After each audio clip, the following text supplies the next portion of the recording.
Hello friends, आप लोगों को ऑनलाइन ए टू जेड ज्ञान में स्वागत है। आई होप आप लोग ठीक होंगे, स्वस्थ होंगे और अपनी तैयारी कड़ी मेहनत के साथ कर रहे होंगे। तो चलिए आज जानते हैं कि बिहार पुलिस कांस्टेबल के फॉर्म को ऑनलाइन कैसे भरते हैं। अगर आप इस वीडियो को स्किप नहीं करते हैं तो आप अपना फॉर्म घर बैठे आसानी से ऑनलाइन भर पाएंगे। तो आज इस वीडियो में कांस्टेबल का form online step by step live भर के दिखाएंगे। तो चलिए वीडियो को शुरू करते हैं। सबसे पहले आपको अपने मोबाइल या लैपटॉप में गूगल क्रोम ओपन करना है और बिहार पुलिस का ऑफिशियल वेबसाइट पर जाने के लिए टाइप करना है csbc.bihar.gov.in और सर्च करना है। तो चलिए सर्च करते हैं csbc.bihar.gov.in और सर्च करना है। सर्च करने के बाद आप CSBC का बिहार का ऑफिशियल वेबसाइट है, उस पर आ जाएंगे। नीचे में होगा csbc.bihar.gov.in, ये फर्स्ट वाला ऑप्शन है, इस पर क्लिक करना है। क्लिक करने के बाद बिहार पुलिस का जो होम पेज होता है उस पर आ जाइएगा। यहाँ आने के बाद ये apply online for the post लिखा हुआ है, apply online for the post constable, इस पर क्लिक करना है। क्लिक करने के बाद एक मैसेज इस तरह का आएगा, इसको ओके करना है। ओके करने के बाद ये रजिस्ट्रेशन का जो पहला पेज होता है वो खुल के आएगा। स्टेप फर्स्ट में रजिस्ट्रेशन करना है, स्टेप 2 में फिल एप्लीकेशन फॉर्म है, उसके बाद स्टेप 3 में व्यू एप्लीकेशन स्टेटस है। उसके बाद थोड़ा सा नीचे जाइएगा। नीचे जाने के बाद ये नोटिफिकेशन का ऑप्शन आया है, इस नोटिफिकेशन को डाउनलोड करने के लिए आप इस पर क्लिक कीजिएगा। तो चलिए कुछ नोटिफिकेशन के बारे में जान लेते हैं। इस पर क्लिक करेंगे तो नोटिफिकेशन डाउनलोड हो जाएगा। तो चलिए डाउनलोड करते हैं। नोटिफिकेशन डाउनलोड होने के बाद इस तरह से नोटिफिकेशन आ जाएगा। चलिए नोटिफिकेशन के बारे में शॉर्टकट में ही जानते हैं। बिहार पुलिस एवं बिहार विशेष सशस्त्र पुलिस में सिपाही के पद पर नियुक्ति हेतु सूचना दिया आया है। ऑनलाइन आवेदन पत्र भरने की प्रक्रिया दिनांक 18 मार्च 2025 से प्रारंभ होगी। ऑनलाइन आवेदन पत्र प्राप्ति की अंतिम तिथि 18 अप्रैल 2025 है, जिसमें आपका टोटल पोस्ट 19,838 है। और वेतनामा की बात करें तो वेतन लेवल 3 का है, जो 21,700 से 69,100 के बीच में होगा। इस विज्ञापन के तहत मात्र भारतीय नागरिक ही बिहार पुलिस के लिए आवेदन कर सकते हैं। शारीरिक मापदंड की बात करें तो गैर आरक्षित मतलब जनरल पिछड़ा वर्ग के पुरुष अभ्यर्थी के लिए 165 सेंटीमीटर हाइट होना चाहिए। न्यूनतम फुलाए बिना सीना आपका 81 सेंटीमीटर और न्यूनतम फुलाकर सीना 86 सेंटीमीटर होना चाहिए। अत्यंत पिछड़ा वर्ग के पुरुष अभ्यर्थियों के लिए 160 सेंटीमीटर हाइट होना चाहिए। 81 सेंटीमीटर न्यूनतम बिना फुलाए सीना है और 86 सेंटीमीटर न्यूनतम फुला करके सीना है। अनुसूचित जाति अनुसूचित जनजाति के पुरुष अभ्यर्थियों के लिए 160 सेंटीमीटर हाइट दिया गया है और 79 सेंटीमीटर न्यूनतम बिना फुलाए सीना है और 84 सेंटीमीटर न्यूनतम फुला करके सीना है। सभी वर्ग की महिला अभ्यर्थियों के लिए हाइट 155 सेंटीमीटर है और सभी वर्ग के पुरुष के लिए फुलाने के बाद सीना की माप में कम से कम 5 सेंटीमीटर का अंतर होना अनिवार्य है। सभी वर्ग की महिला अभ्यर्थियों के लिए न्यूनतम वजन 48 किलोमीटर होना आवश्यक है। ट्रांसजेंडर अभ्यर्थी के लिए शारीरिक मापदंड महिला अभ्यर्थियों के समान होंगे। शैक्षणिक योग्यता की बात करें तो ये 10+2 पर ये बहाली निकली हुई है। आप अगर इंटरमीडिएट पास है तभी इस फॉर्म को भर पाएंगे। उम्र सीमा की बात करें तो न्यूनतम उम्र 18 वर्ष दिया गया है सभी कोटि के लिए और गैर आरक्षित कोटि के लिए न्यूनतम उम्र 18 वर्ष है, अधिकतम आपका 25 वर्ष है। पिछड़ा वर्ग की कोटि एवं अत्यंत पिछड़ा वर्ग की कोटि के पुरुष के लिए अधिकतम उम्र सीमा में 2 वर्ष की छूट दी गई है, जिससे अधिकतम उम्र 27 वर्ष हो जाता है। पिछड़ा वर्ग एवं अत्यंत पिछड़ा वर्ग कोटि की महिला के लिए अधिकतम उम्र सीमा में 3 वर्ष की छूट दी गई है, जिसमें अधिकतम उम्र 28 वर्ष हो जाएगा। अनुसूचित जाति एवं अनुसूचित जनजाति कोटि के पुरुष एवं महिला तथा ट्रांसजेंडर के लिए अधिकतम उम्र सीमा में 5 वर्ष की छूट दी गई है, जिसमें इनका अधिकतम उम्र 30 वर्ष हो जाएगा। चयन प्रक्रिया की बात करें तो प्रथम चरण लिखित परीक्षा है, जिसमें आपको 100 अंक का परीक्षा होगा और प्रत्येक अंक पे 1 अंक आपको मिलेगा, जिसमें 100 क्वेश्चन दिए जाएंगे, 100 क्वेश्चन पूछे जाएंगे। प्रथम परीक्षा पीटी परीक्षा पास करने के बाद द्वितीय चरण में है शारीरिक दक्षता परीक्षा, जिसमें आपको दौड़ में 50 अंक का है और गोला फेंक 25 अंक का होगा और ऊंची कूद यानी हाई जंप 25 अंक का होगा। इस परीक्षा को पास करने के बाद आपका तृतीय चरण में दस्तावेज सत्यापन है। दस्तावेज में आपको वैध फोटोयुक्त पहचान पत्र जैसे आधार कार्ड, ड्राइविंग लाइसेंस, मतदाता पहचान पत्र आदि, जन्म तिथि प्रमाण पत्र जैसे मैट्रिक या समकक्ष सर्टिफिकेट एवं अंक प्रमाण पत्र की मूल प्रति होगा। इंटरमीडिएट या समकक्ष परीक्षा उत्तीर्ण प्रमाण पत्र होगा।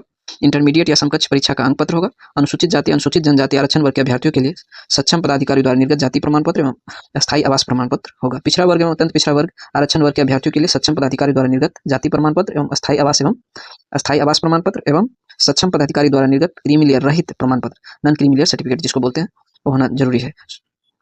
उसके बाद आर्थिक रूप से कमजोर वर्ग के लिए ईडब्ल्यूएस के सर्टिफिकेट चाहिए। ये सारा डॉक्यूमेंट्स आपको डॉक्यूमेंट्स वेरिफिकेशन के वक्त लगेगा। अभी सिर्फ फॉर्म भरते वक्त जिस कोटि से आते हैं कोटि आपको सिलेक्ट करना है और जिस कोटि से आते हैं उस कोटि से रिलेटेड आपको जो भी सर्टिफिकेट है वो डॉक्यूमेंट वेरिफिकेशन के समय दिखाना होगा। आवेदन शुल्क की बात करें तो अनुसूचित जाति अनुसूचित जनजाति आरक्षण कोटि के अभ्यर्थी एवं राज्य के मूल निवासी एवं वर्ग सभी वर्ग या कोटि की महिला अभ्यर्थियों के लिए और ट्रांसजेंडर अभ्यर्थियों के लिए 180 रुपये आवेदन शुल्क देना होगा। शेष सभी कोटि के अभ्यर्थियों के लिए 675 रुपये आपको ऑनलाइन आवेदन शुल्क देना होगा। एक बार और बता दें कि ऑनलाइन आवेदन भरने की प्रारंभिक तिथि 18 मार्च 2025 है। ऑनलाइन आवेदन भरने की अंतिम तिथि 18 अप्रैल 2025 है। तो आप लोगों से निवेदन है कि कृपया ऑनलाइन शुरुआत में ही कर लें, ऑनलाइन अंतिम तिथि का इंतजार न करें। लास्ट में वेबसाइट प्रॉब्लम हो जाता है और फॉर्म नहीं भर पाते हैं बहुत सारे स्टूडेंट, और उनका फॉर्म छूट जाता है। तो इस तरह की गलती न करें, कृपया ऑनलाइन पहले ही कर लें। चलिए हम लोग ऑनलाइन आवेदन की तरफ चलते हैं। नोटिफिकेशन के बारे में लगभग चीज़ हम लोग जान चुके हैं, और आप लोग उस फॉर्म भरने से पहले एक बार नोटिफिकेशन अच्छी तरह से जरूर पढ़ लीजिएगा। चलिए हम लोग ऑनलाइन आवेदन, इस फॉर्म को भरने के लिए पहले आपको रजिस्ट्रेशन करना होगा। तो स्टेप 1 में रजिस्ट्रेशन दिया गया है, उस पर क्लिक करते हैं। उस पर क्लिक करने के बाद इस तरह का एक मैसेज आएगा।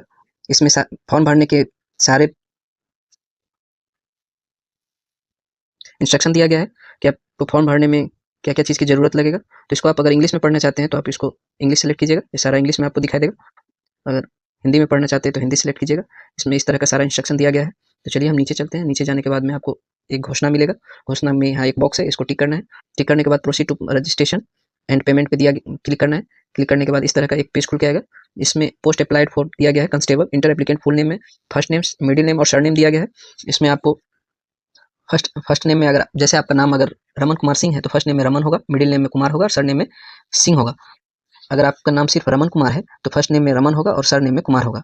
इस तरह से आप अपना नाम टाइप कीजिएगा। उसके बाद सेलेक्ट एप्लीकेंट नेशनलिटी दिया गया है, इसमें आप इंडिया चूज कीजिएगा। उसके बाद एप्लीकेंट का मोबाइल नंबर है, इसमें 10 डिजिट का अपना मोबाइल नंबर आपको टाइप करना होगा। उसके बाद आगे यहाँ इंटर एप्लीकेंट ईमेल एड्रेस है, इसमें आप अपना एक वैध ईमेल आईडी टाइप कीजिएगा।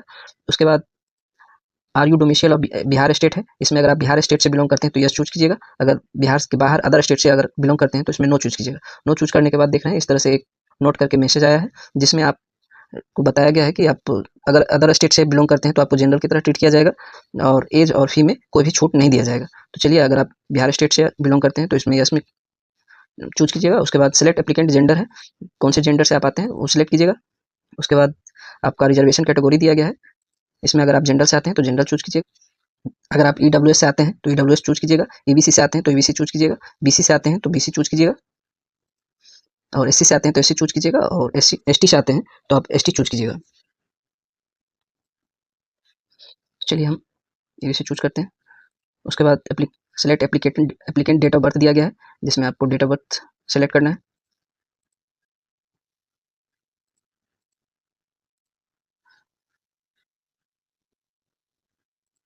इसमें आपको ईयर चूज करना है, ईयर सेलेक्ट करते हैं। उसके बाद are you home guard of Bihar state, अगर आप होम गार्ड बिहार में अगर होम गार्ड हैं तो आप यस कीजिएगा, होम गार्ड नंबर आपका होगा। उसके बाद आप जो बेसिक ट्रेनिंग लिए होंगे वो किस साल ट्रेनिंग लिए हैं उसका पूरा आपको डेट डालना है। उसके बाद सेलेक्ट किस डिस्ट्रिक्ट में है इनरोलमेंट है वो आपको डिस्ट्रिक्ट चूज करना है। तो चलिए अगर आप होम गार्ड से बिलोंग नहीं करते हैं तो आप नो चूज कीजिएगा। इस तरह से प्रोसीड पे क्लिक कीजिएगा। इस तरह का पेज खुल के आएगा, जिसमें आपको नाम, मोबाइल नंबर, ईमेल आईडी और एप्लीकेंट जेंडर और किस कैटेगरी से आते हैं, डेट ऑफ बर्थ, ये सब आपको मिला लेना है। अगर आपको ये सब टाइप करने में कहीं मिस्टेक हो गया है तो यहाँ एक एडिट एप्लीकेशन डिटेल का ऑप्शन दिया गया है, इस पर क्लिक करके आप एडिट कर सकते हैं। अगर सारा कुछ अगर सही है तो ये डिक्लेरेशन ऑफ द कैंडिडेट दिया गया है, इस पर क्लिक करना है। इस पर क्लिक करने के बाद आपको यहाँ पे एक कैप्चा फिल करना है। कैप्चा इस तरह से है, WSB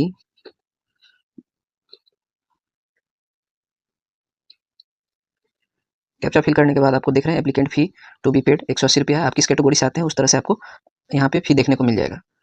तो चलिए मेक पेमेंट पे क्लिक करते हैं और पेमेंट करते हैं। Have you verify the details, इस तरह का एक मैसेज आएगा। ठीक है, आप वेरीफाई कर लिए हैं। उसके बाद आप ओके कीजिएगा। ओके करना, are you sure, do you want to submit the details, ये इस तरह का मैसेज आएगा। आपको ओके पे क्लिक करना है। ओके पे क्लिक करना है। इस तरह का एक पेज खुल के आएगा। आप इसमें आप पेमेंट कर सकते हैं। पेमेंट का बहुत सारा ऑप्शन दिया गया है, आप कार्ड से भी पेमेंट कर सकते हैं। कार्ड नंबर यहाँ टाइप करना होगा। उसके बाद आपको पे क्लिक कीजिएगा। नहीं तो आप SBI का कॉर्पोरेट क्रेडिट कार्ड है उससे भी पेमेंट कर सकते हैं, इंटरनेट बैंकिंग से कर सकते हैं और यूपीआई से भी कर सकते हैं। तो चलिए यूपीआई पे क्लिक करते हैं। इंटर यूपीआई आईडी दिया गया है और यूपीआई क्यूआर कोड दिया गया है। इस तरह से आप इस पर अगर क्लिक करते हैं और पे करेंगे, पे क्लिक करेंगे तो इस तरह का आपका यूपीआई का ये स्कैनर आ जाएगा और आप स्कैन करके पेमेंट कर सकते हैं। पेमेंट करने के बाद देख रहे हैं योर रजिस्ट्रेशन आईडी दिया गया और पेमेंट सक्सेसफुल का आपको क्लिक है टू डाउनलोड पेमेंट रिसिप्ट है, यहाँ से आप अपना पेमेंट रिसिप्ट डाउनलोड कर सकते हैं। उसके बाद proceed to fill application form है, इस पर क्लिक करके आप फॉर्म आगे भर सकते हैं। तो चलिए proceed to fill application form पे क्लिक करेंगे। उसके बाद इस तरह का एक मैसेज आएगा और यहाँ आपको ओके करना है। ओके करने के बाद इस तरह का आपको एक पेज खुल के आएगा, इसमें सारा कुछ इंस्ट्रक्शन दिया गया है। आप नीचे आइएगा, नीचे आने के बाद ये घोषणा मिलेगा, इस पर टिक करना है। उसके बाद proceed to fill application form पे क्लिक करेंगे। क्लिक करने के बाद आपको इस तरह का एक पेज खुल के आएगा। पेज खुल के आने के बाद पोस्ट प्रेफरेंस में आपको फर्स्ट में बिहार पुलिस रख सकते हैं या Bihar special arm police, Bihar विशेष सशस्त्र पुलिस का भी ऑप्शन है, जिसमें आप दोनों में से किसी एक को अपने हिसाब से टिक कर सकते हैं। तो चलिए हम बिहार पुलिस को पहला प्रेफरेंस देते हैं। उसके बाद दूसरा में आपको बिहार विशेष सशस्त्र पुलिस का चयन करते हैं।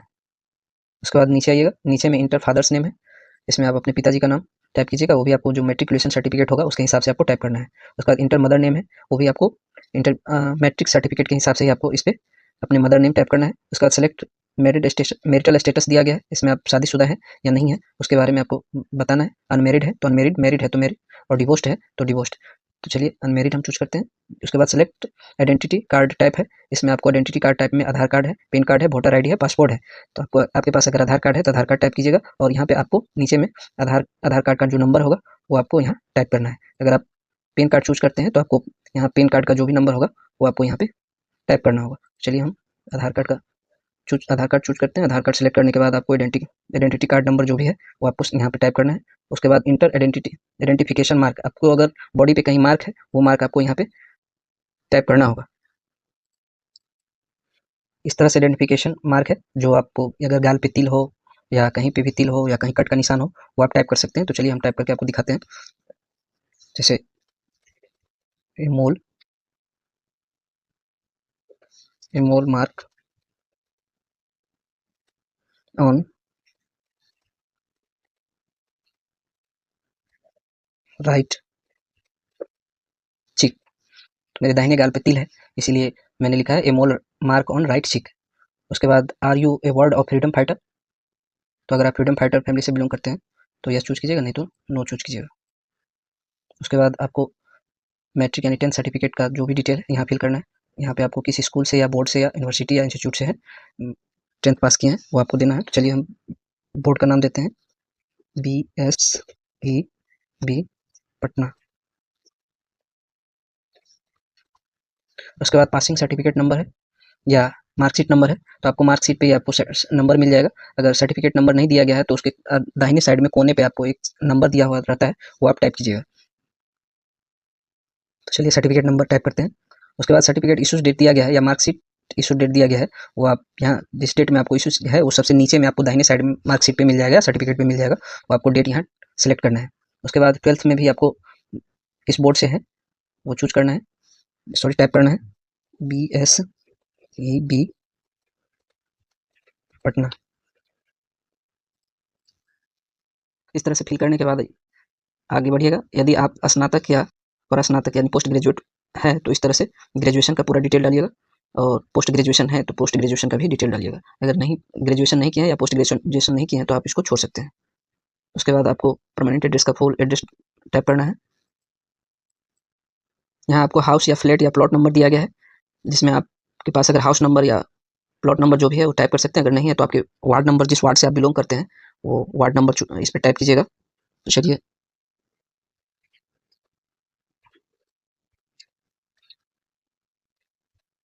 09, ठीक है। उसके बाद आप आगे बढ़िएगा, इसमें विलेज या टाउन दिया गया है, आप जिस विलेज से बिलोंग करते हैं वो विलेज आप यहाँ टाइप कीजिएगा। पोस्ट ऑफिस दिया गया हो, ये पोस्ट ऑफिस आपका जिस पोस्ट ऑफिस से बिलोंग करते हैं ये यहाँ टाइप करना है।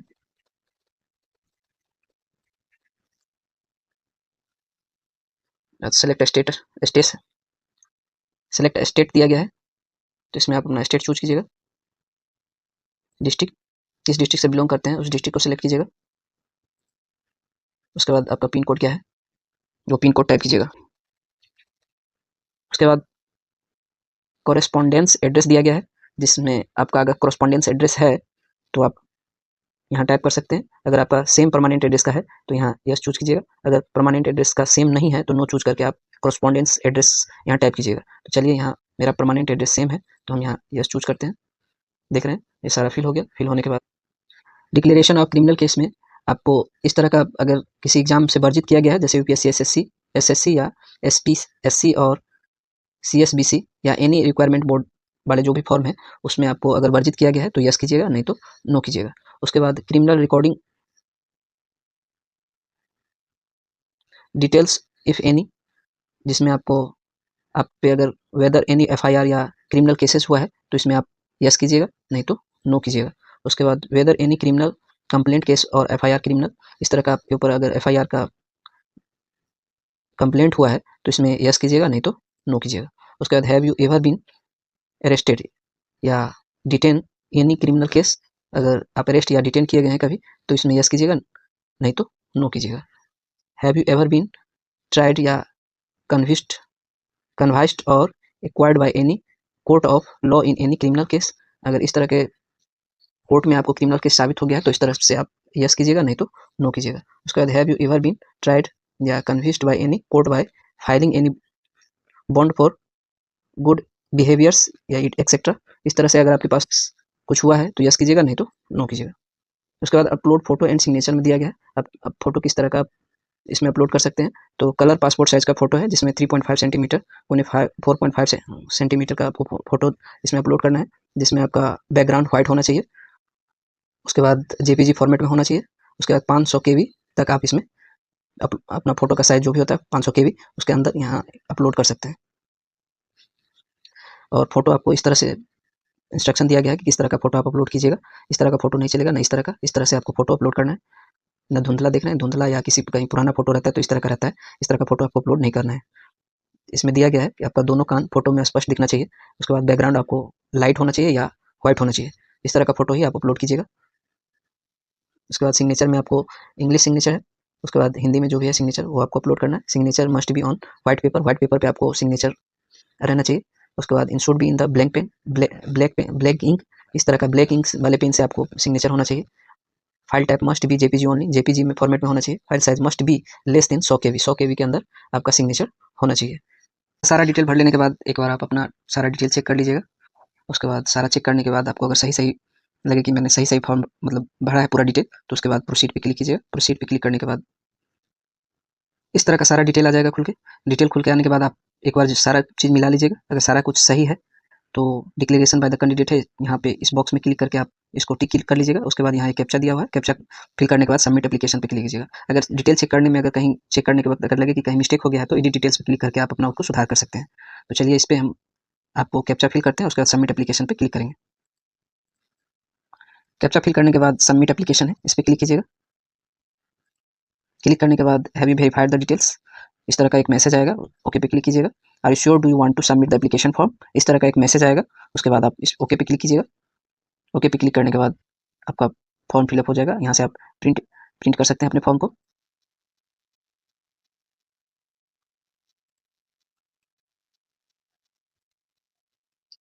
इस तरह से आप फॉर्म को प्रिंट कर पाएंगे। तो चलिए मैंने आपको ये फॉर्म रजिस्ट्रेशन से प्रिंट तक आपको सारा प्रोसेस बताया है। अगर आप लोगों को यह वीडियो अच्छा लगा हो तो इस चैनल को सब्सक्राइब और इस वीडियो को लाइक जरूर कर दीजिएगा।